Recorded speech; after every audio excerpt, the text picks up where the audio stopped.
ये सवाल है, देख लीजिए। यहाँ पर पहला सवाल है, कितने कनमा बराबर एक धूर होता है और एक धूर में दशमलव के बाद कितना कनमा होगा। इस तरह से सवाल है। दूसरा है, एक काठा बराबर 27 फुट चौड़ाई है तो लंबाई कितना होगा। 60 डिसमिल जमीन कितना होता है। निज का मतलब क्या है। 11 गुंठा कितने बाई कितना होगा। इस तरह से सवाल है। तो हम पहला सवाल, कितने कनमा बराबर एक धूर, तो इसको हम लोग जानेंगे कि कितने कनमा में एक धूर होता है।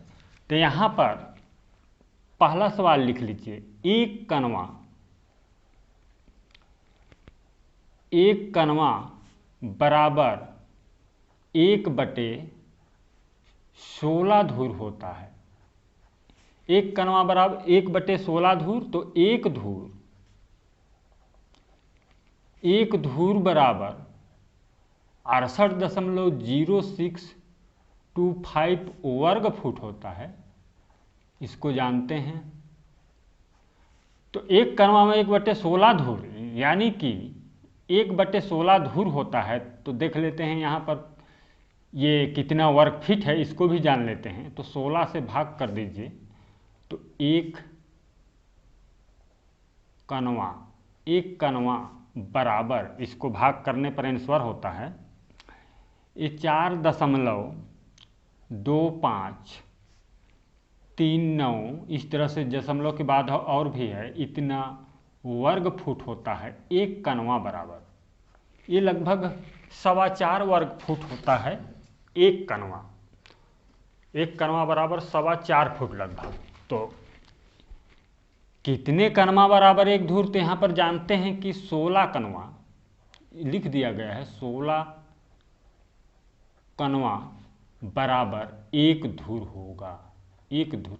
और दशमलव के बाद एक धूर बराबर 68.0625 वर्ग फुट है। तो ये दशमलव के बाद एक कितना कनवा, ये कुछ कनवा नहीं होगा। देख लीजिए 0.0625 बट कुछ का नहीं का मतलब कि बहुत कम होगा। देख लीजिए, इसको 4.2539 से भाग कर देंगे तो बराबर आंसर होता है ये 0.0143 कनवा होगा।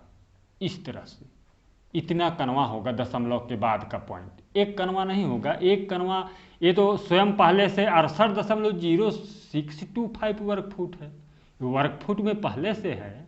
तो दशमलव के बाद ये है, तो ये कितना फुट लंबाई चौड़ाई होगा फुट में। ये बहुत ही कम है, इसलिए धूर भी बहुत पॉइंट के बाद फिर 0 के बाद 143 कनवा होता है।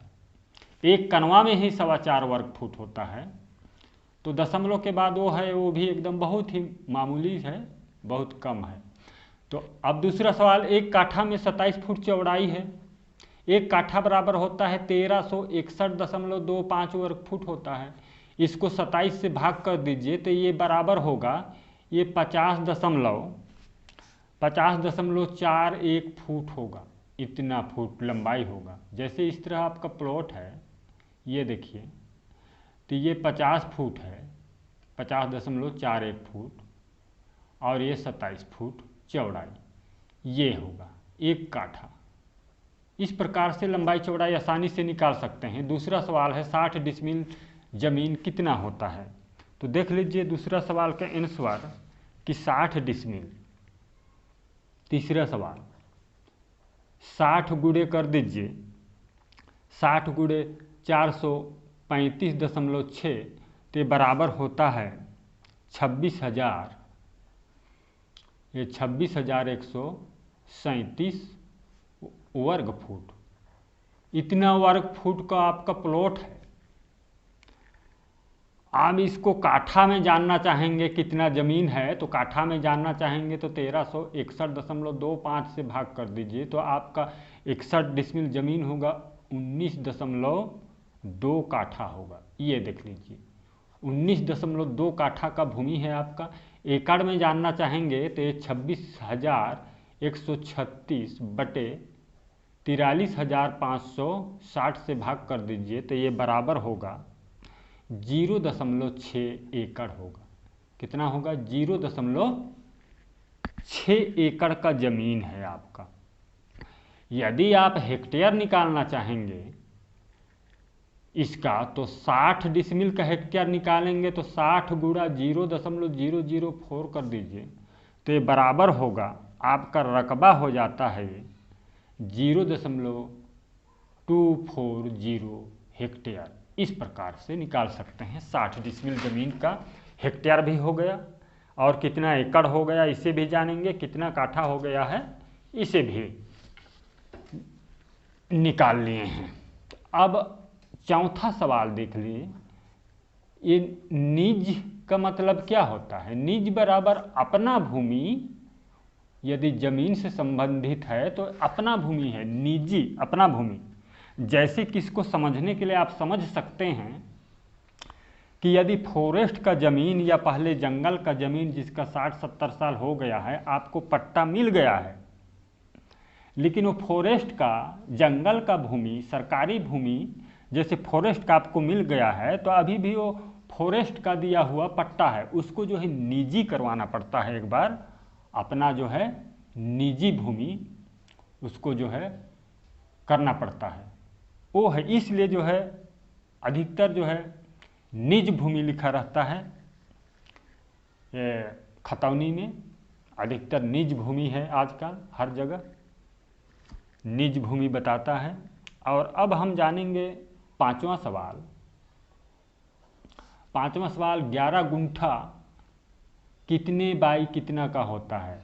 तो 1 गुंठा जानते हैं, 1 गुंठा बराबर 1089 वर्ग फुट होता है, वर्ग फुट। तो इसको आप 11 से गुणा कर दीजिए। 11 से गुणा करने पर 11,979 स्क्वायर फुट होता है, स्क्वायर फुट। इसको यदि आप 100 से भाग कर देते हैं तो बराबर आता है 119.79 फुट होगा। कितना होगा? 119.79 फुट लंबाई आ गया। इस तरह से प्लॉट है, ये देखिए 100 फुट है चौड़ाई, तो 119 फुट, 119.79 फुट आप अपना लंबाई माप लीजिए। इस तरह से है। ये 11 गुंठा का है, सॉरी यहाँ पर 11 गुंठा का प्लॉट है ये, इसमें लिख लीजिए 11 गुंठा। इस प्रकार से अच्छा लगे हमारे इस चैनल को सब्सक्राइब कीजिए, वीडियो शेयर कीजिए।